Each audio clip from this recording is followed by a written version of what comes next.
It was the middle of the 80s and Mrs. Thatcher was the Prime Minister here, and she was very popular with the sort of working classes and things, and not with the lefty middle classes like me. Harry Enfield, one of England's best-known comedians. He's talking about where he got the inspiration for his most famous character, a response to the imperious Margaret Thatcher, with her bob and pearls, who unleashed American-style capitalism on the UK. And we, the student hippies, we used to live on this council estate in Hackney, and we used to go to the local pub, and all the local tradesmen and things always had huge wads of money, and they'd take it out and because they thought we were squatters. We weren't actually squatters, but we looked like squatters because we worked in television. So they get their big wads of money out and sort of, flash it at the bar and everything. Enfield hated Thatcher, hated what she represented. But the power I took was the power to reduce the power of government.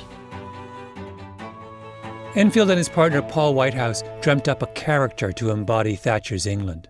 And it sort of just became this sort of thing, really, where we just go loads of money about everything. Well, that's loads of money, that, loads of money, that. And then it became a sort of phenomenon. His name was Loads of Money. He was a construction worker, catapulted to sudden, delirious wealth by the 80s building boom. I've got piles! Piles and money! He chews gum with his mouth open, wears acid-wash jeans, white trainers, a yellow and green nylon jacket with white sleeves, keys on his belt, drives a white convertible in the countryside, all performed with a kind of cheerful, unstoppable tastelessness. I'm into politics, right? All you need to know about politics is that Mrs. Thatcher done a lot of good for the country, but you wouldn't want to shag it. That's all. I mean, at the time, everything was, everyone was going, Mrs. Thatcher this, Mrs. Thatcher that, and, sort of very obviously preaching to the converted. So we sort of did it the other way, which is just to go, look at me, aren't I great? Isn't money great? Everything else is rubbish. Only money is good. My name is Malcolm Gladwell. You're listening to Revisionist History, where every week I revisit the forgotten and the misunderstood.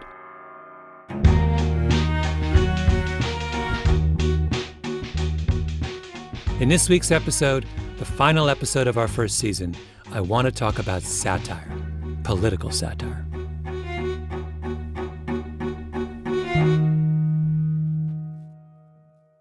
We live in the golden age of satire. It's almost to the point where we seem to conduct as much of our political conversation through humor as through the normal media.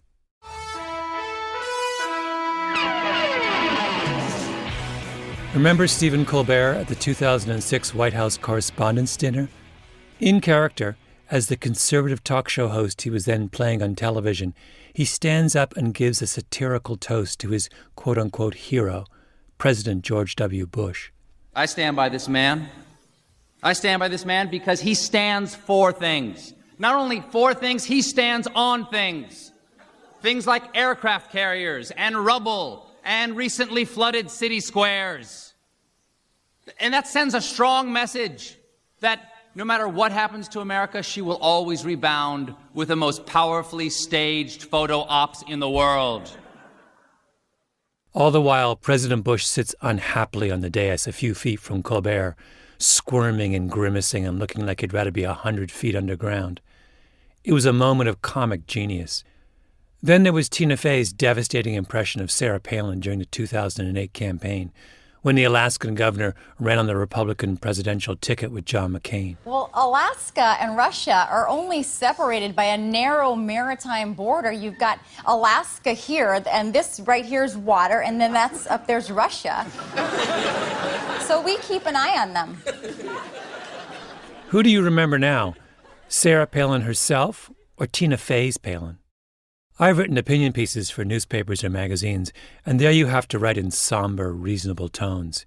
You're limited. Satire allows you to say almost anything. That's where truth is spoken to power in our society.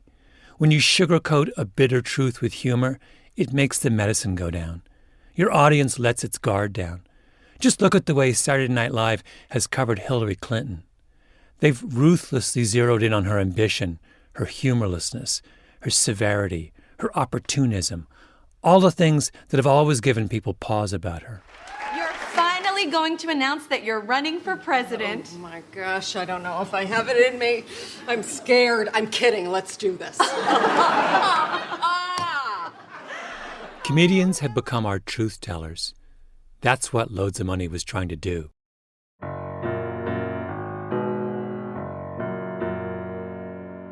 Enfield wanted to tell the truth about what was happening in England after Margaret Thatcher came to power in 1979.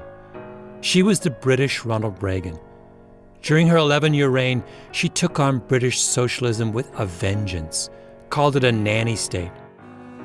Her aggression angered and scared a lot of people who felt that something fundamental about the country's character was being upended, that something dark and crude had been unearthed, something like loads of money. All he did was have money, shag birds, drink, go to the opera. That was it, kind of thing. Wait, I didn't realize he went to the opera. Well, he didn't really like the opera, but he liked it because it was expensive. So he liked to be seen there, you know. So he'd go up to the bar and flash his wad, you know, and order champagne top, which is basically like lager top is a very big drink over here, which is lager with a bit of lime in the top. It's something you might get your girlfriend in the pub. So he'd go to the opera and order, you know, a pint of champagne top. Loads of Money ran in the mid-1980s on a popular Friday night sketch comedy show on British television. It struck a nerve. The first couple of times you do this sketch, is the reaction immediate or is it kind of build? No, it's absolutely immediate. I mean, it was a sort of live show, and so it needed sort of big, brash, loud characters, and this was one. And people absolutely got it straight away.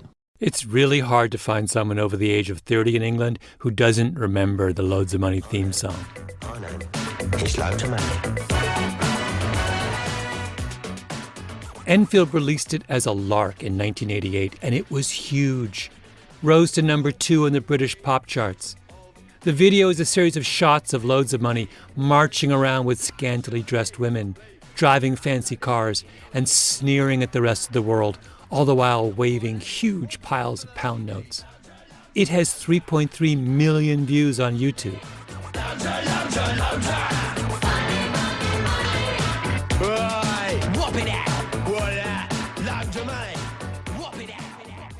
There is no op-ed, no letter to the editor, no impassioned essay that gets 3.3 million views on YouTube. That's the power of satire. It can go places that serious discourse cannot. But here's the strange thing. If you ask Harry Enfield about Loads of Money's legacy, about what he thinks he accomplished by speaking truth so boldly to power, you know what he says? He says it made no difference. That's what I want to talk about. Let's call it the Loads of Money problem. You know, I mean, it's great fun to do, but generally, you know, it's just about questioning what's there because we're allowed to question what's there, so we do. But it doesn't ever change anyone's mind.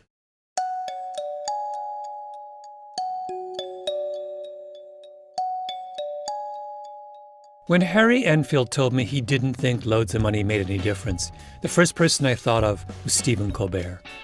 Not the straight Stephen Colbert of The Current Late Show, but his breakout character, the parody of a right-wing journalist that Colbert played on Comedy Central, first on The Daily Show, and then from 2005 to 2014 on The Colbert Report.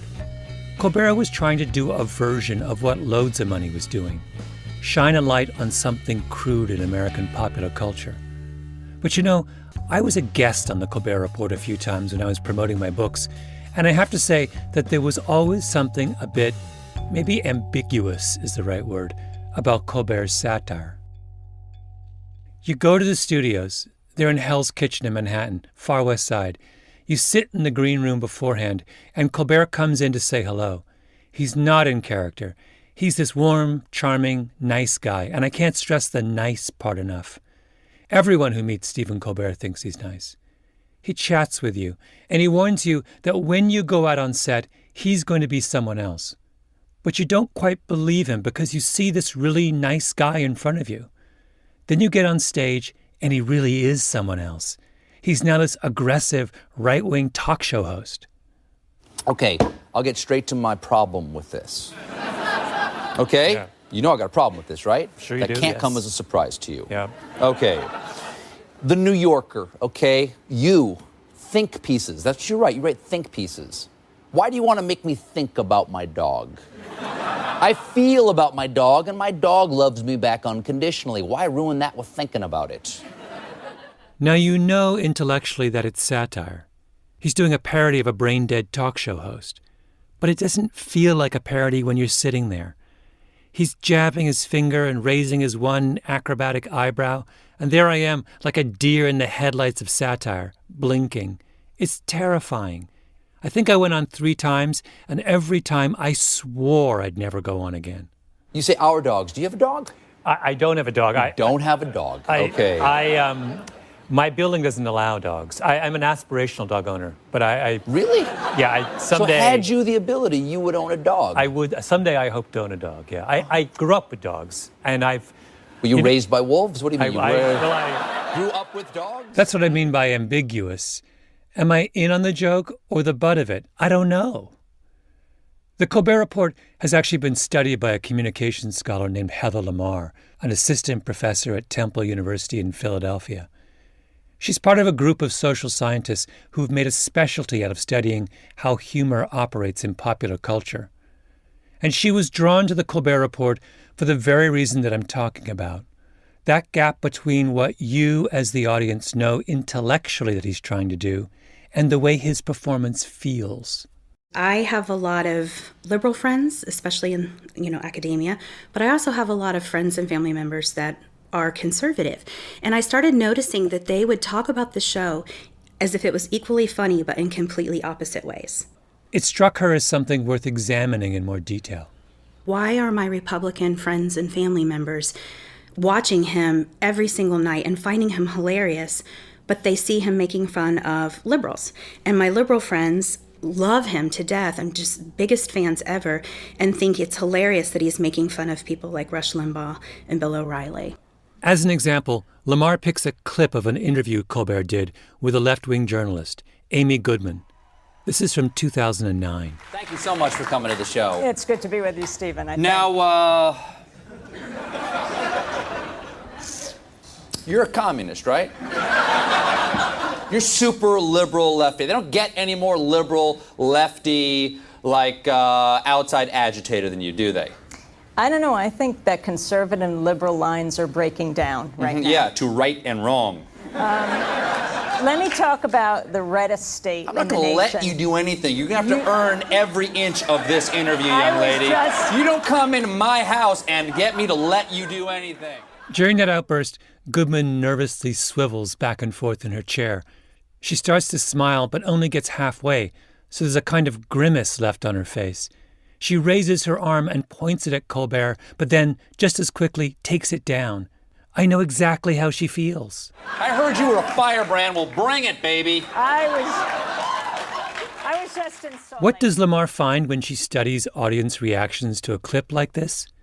She finds that the more liberal you are, the more you see Stephen Colbert as a liberal skewering conservatives. But the more conservative you are, the more you see Stephen Colbert as a conservative skewering liberals. So essentially, they saw what they wanted to see. So the big takeaway here of this study was that this is what we would call motivated cognition or biased perception. Colbert says to Goodman, "You're a communist." That's funny if you think the joke is on Colbert. It's also funny if you think Goodman actually is a kind of communist, and someone is finally calling her out on it. Yeah, and he's sticking it to a communist. And we asked those kinds of questions in several different ways. And every single time the conservatives, and especially the strong conservatives, would say, yeah, it's a joke, but he really kind of means it. So he really does sort of think she's a communist, and he really does sort of think there is a right and a wrong, and I agree with that. Whereas the liberal would be like, oh yeah, he's clearly making fun of Bill O'Reilly. There's no difference in how funny conservatives and liberals find Right. Colbert. And that's part of the magic, right? So that's why I would say he was a comedic genius. Lamar loves Colbert, and she thinks that what he accomplished with the Colbert Report was extraordinary. He created a character who managed to appeal to all sides of the political spectrum simultaneously. Do you know how hard that is? Really, really hard. But if you think he's somehow winning an ideological battle, you're wrong. Boy, the way Glenn Miller played songs that made the hit parade. Guys like us, we had it made. Those were the days. This isn't the first time this has happened with politically motivated comedy, by the way. Almost 50 years ago, when Norman Lear's All in the Family was the most popular show on American television, there was a huge debate over the show's star character, the bigoted, reactionary Archie Bunker. Isn't anybody else interested in upholding standards? Our world is coming crumbling down. The coons are coming. Bunker was created to satirize conservative attitudes on race and sexuality. But in the end, the consensus among social scientists seemed to be that he didn't do that at all. Here's the conclusion of the best-known study on the show. We found that many persons did not see the program as a satire on bigotry. All such findings seem to suggest that the program is more likely reinforcing prejudice and racism than combating it. It didn't change any minds. And the same thing happens with loads of money. At one point, Enfield does a benefit for British nurses who are all on strike. Nurses in the UK are public sector employees, and they want a modest raise. And Thatcher, who's intent on shrinking the size of the public sector, won't give it to them. So at this benefit, Enfield comes out on stage as loads of money, in his white trainers and acid-wash jeans and nylon shell, and screams at them all. "Get back to work, you scum!"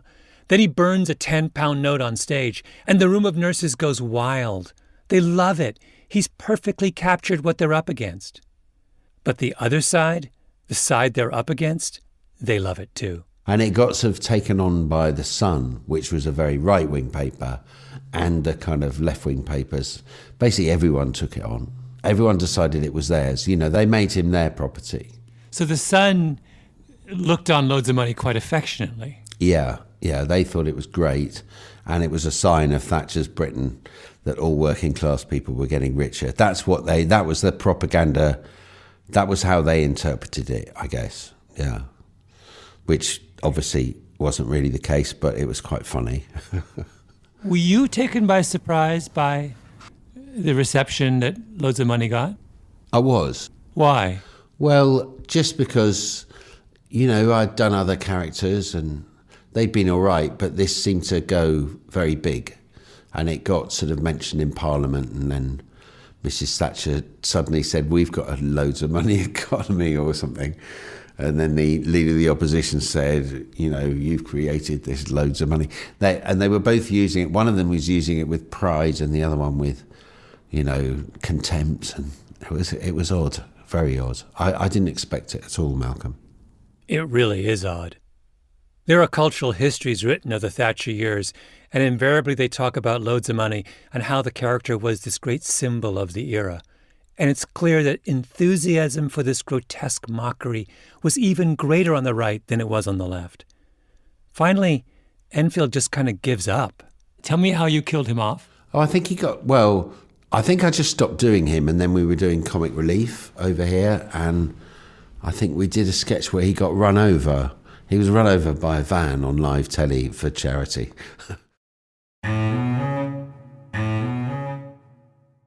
The Loads of Money problem happens because satire is complicated.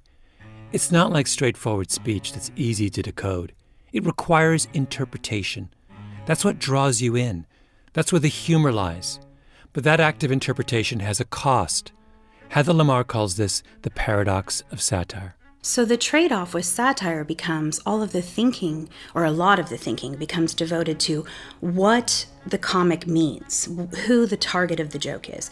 And as they interpret that, then they spend less time thinking about whether that warrants any kind of real consideration or counter-arguing sort of the merits of that message. This doesn't happen when you listen to a straightforward discussion of politics. You just think about the arguments. But with satire, here you're spending all of your time thinking about the nature of the comedy, which leaves very little mental resources available to think about whether the comedy has truth. There's a brilliant essay written on this very subject in the July 2013 London Review of Books. It's called Sinking, Giggling into the Sea, and it's by the writer Jonathan Coe. You should read it. Coe takes the argument against satire one step further. He says the effectiveness of satire is not just undermined by its complicated nature, by its ambiguity. Coe says it's undermined by something else, the laughter it creates. Laughter, in a way, is a kind of last resort. If you're up against a problem which is completely intractable, if you're up against a situation for which there is no human solution and never will be, then okay, let's laugh about it. In, say, The Humor of Laurel and Hardy, Coe says that kind of laughing is perfectly appropriate. Because when you see them taking on some ridiculous Sisyphean task like pushing a piano up an endless flight of stairs, failing time and time again, then what they're asking you to laugh at there is the human condition and the intractability of the forces of nature and the forces of physics, which we can do nothing about. So of course we have to laugh. With political problems, it's slightly different. I mean, some political problems are intractable, but some political problems can be solved, and perhaps instead of laughing about them, we should try and do something about them. I just hope that tonight the lamestream media won't twist my words by repeating them verbatim. Back at the beginning, I mentioned Tina Fey's brilliant impersonation of Sarah Palin on Saturday Night Live. I love those sketches. I think Tina Fey is a comic genius. But after listening to Heather Lamar and Jonathan Coe, I can't help but think that her comic genius is actually a problem. SNL brought Tina Fey in to skewer Palin out of a sense of outrage that someone this unqualified was running for higher office. In 2008, lots of people felt this way. Palin was the running mate of John McCain, an elderly senator of uncertain health. She could easily have been president. SNL was trying to hold Sarah Palin to some kind of scrutiny, to say, this is who she is. But looking back now, I don't think it worked. Because Tina Fey is too busy being funny. Please welcome the lovely Tina Fey, ladies and gentlemen. In October 2008, just before the election, Tina Fey does an interview with the talk show host David Letterman. Now, you would think, with the vote looming, Fey and Letterman would want to talk about the subject of her satire, or the intention of her satire. The fact that someone this unqualified might be less than a month away from the vice presidency. But they don't. They talk entirely about the mechanics of Fey's satire. She's got that crazy accent. It's a little bit Fargo. It's a little bit Reese Witherspoon in Election. And it also, I tried to base it on my friend Paula's grandma. Because her grandma was this sweet, sweet old lady from Joliet, Illinois, and she would always say, like, oh, this and that and stuff like that. And I think that might be our next vice president. Oh, no. But it sounded to me a little, and I don't know what the connection would be, it sounds a little like Upper Midwest, kind of Great Lakes region. Yeah, she's dropping the G's, and her R's are, she really loves, like these terrorists and William Ayers, and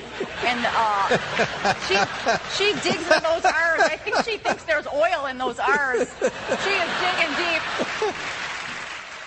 They want the laugh, so they make fun of the way Sarah Palin talks.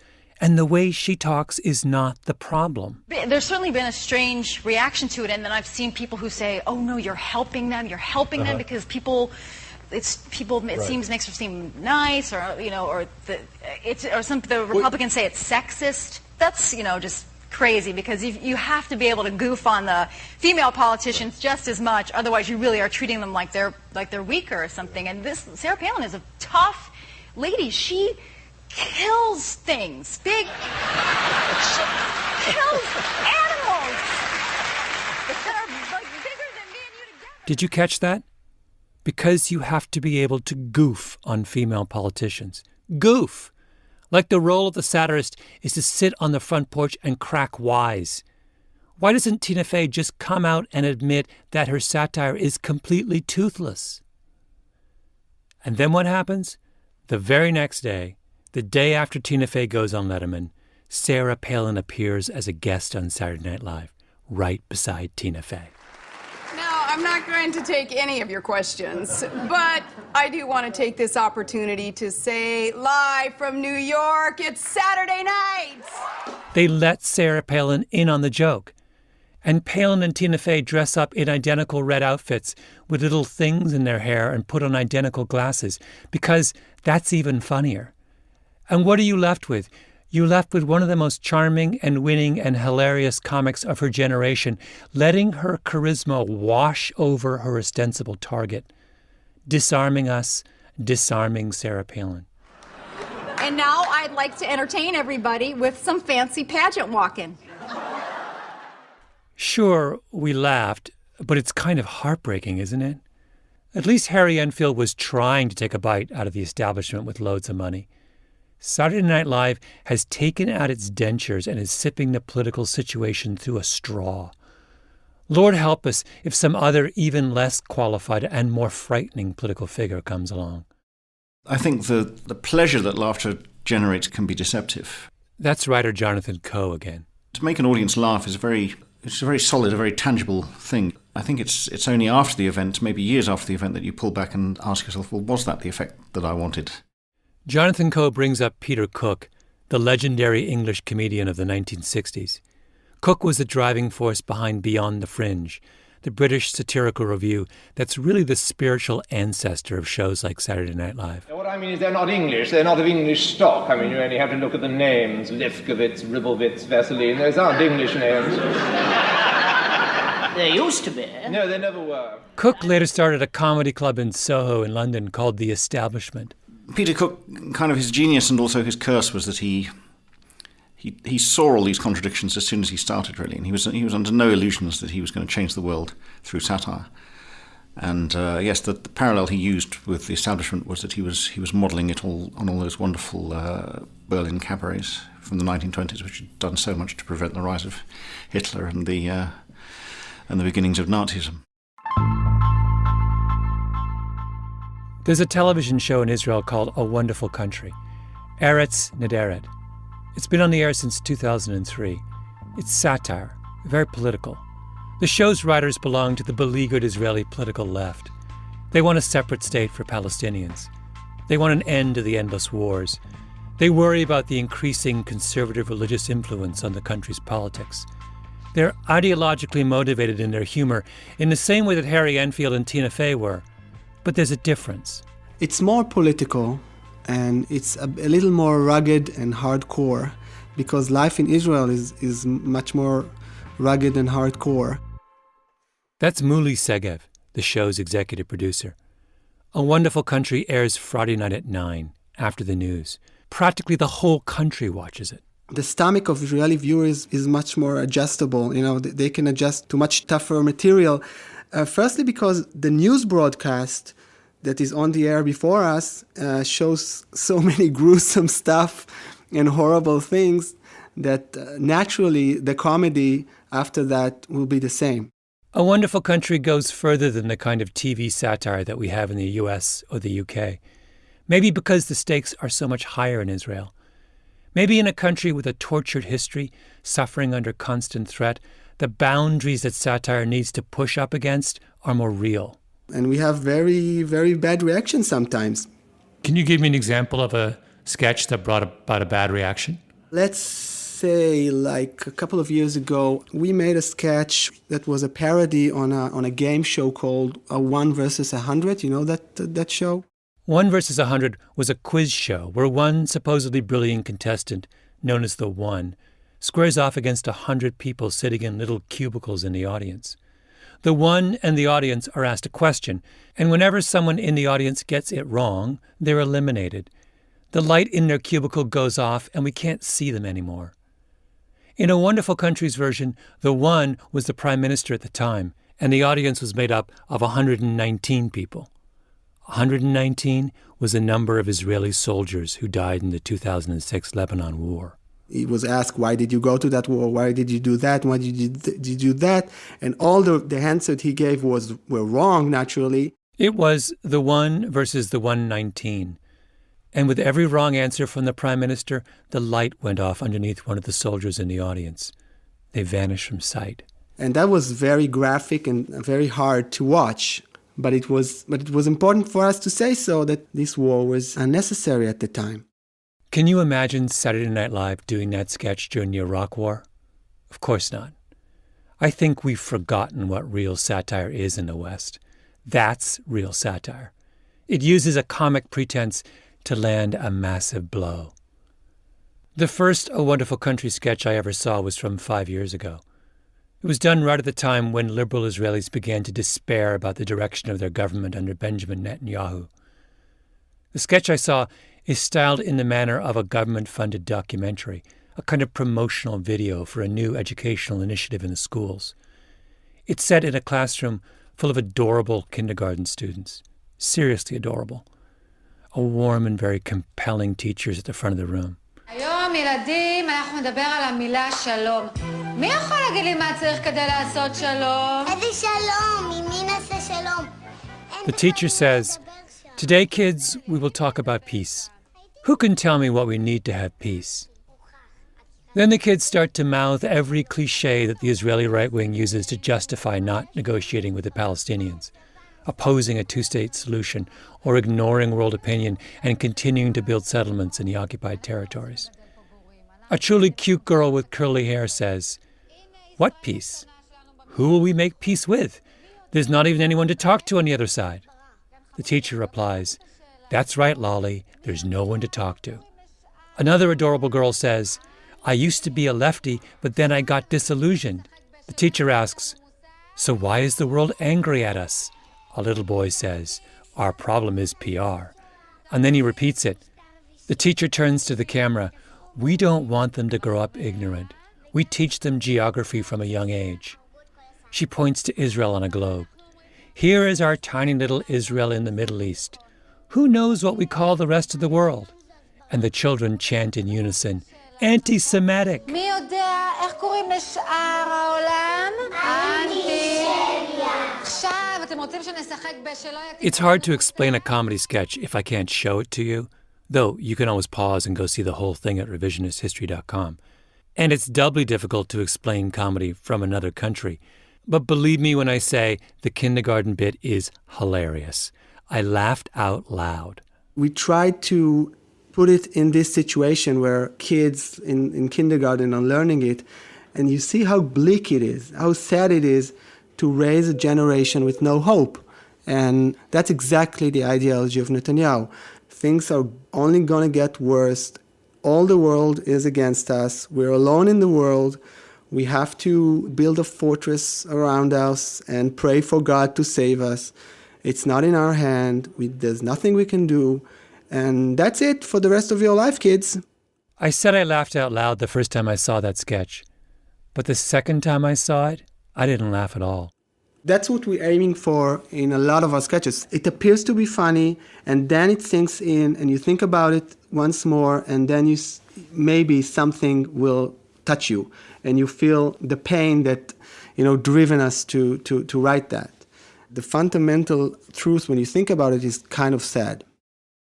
Can someone read this sketch the wrong way, like Stephen Colbert got read the wrong way? Could some viewers think this sketch satirizes left-wing Israeli thinking? Maybe. But I think the intentions are pretty plain. They're not hard to decode. We have children mouthing the absurd, dead-end arguments of adults. And if laughter is normally the great distractor, the laughter dissipates awfully quickly here. Satire works best when the satirist has the courage not just to go for the joke.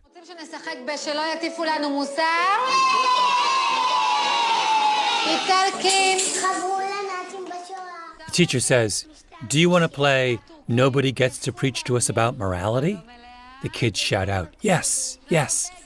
The teacher pulls out a tambourine and starts chanting, "The Italians." One little girl chants back, "They collaborated with the Nazis in the Holocaust." The teacher chants, "The French." A child replies, "Vichy regime." Teacher, "The Turks." "Massacred the Armenians." Teacher, "Norwegians?"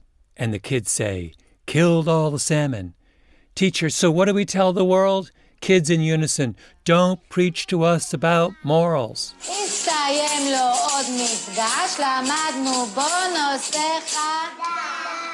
The kids are waving their fist in the air at this point, shouting in unison.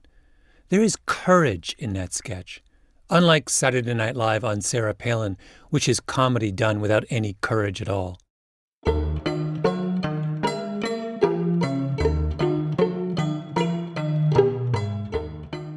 If there's a lesson to the 10 episodes of this first season of Revisionist History, it's this: that nothing of consequence gets accomplished without courage. You can't educate the poor without making difficult choices, without giving up some portion of your own privilege. You can't be a great basketball player without being willing to look stupid. You can't heal your church without sacrificing your own career. You can't even drive a car properly unless you're willing to acknowledge that you sometimes make mistakes, stupid, involuntary, dumb mistakes. The path to a better world is hard. Is that depressing? I don't think so. I think what's depressing is when we ignore everything history is trying to tell us.